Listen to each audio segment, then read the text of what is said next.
అరే, మనం వాళ్ళకి మంచి చేశాం కదా, వాళ్ళు బాగుండాలనే కదా అనుకున్నాము.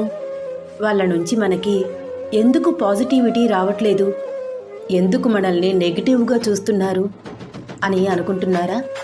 అయితే ఒక్కసారి ఆలోచించండి. మీరు వాళ్ళకి మంచి చెయ్యాలి అని అవసరానికి మించి అతిగా వాళ్ళ లైఫ్లోకి ఇన్వాల్వ్ అవ్వడం, వాళ్ళు కోరకుండానే మీరు హెల్ప్ చేయడం అవసరమా? కోరకుండానే చేసే మీ హెల్పింగ్ వెనుక అసలు రీజన్ ఏమై ఉంటుంది? అది వాళ్ళకు నచ్చలేదేమో. చూడండి, ఎవరికైనా సరే అడిగితే హెల్ప్ చేయాలి, నేను బాధపడుతున్నాను అని చెప్తే భరోసా ఇవ్వాలి.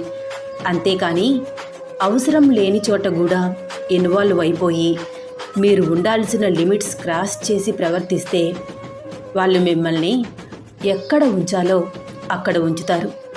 మీరు వాళ్ళకి రుణం తీర్చుకోలేని సహాయమే చేసి ఉండొచ్చు, అది వాళ్ళ మనసులో ఎప్పటికీ ఉంటుంది.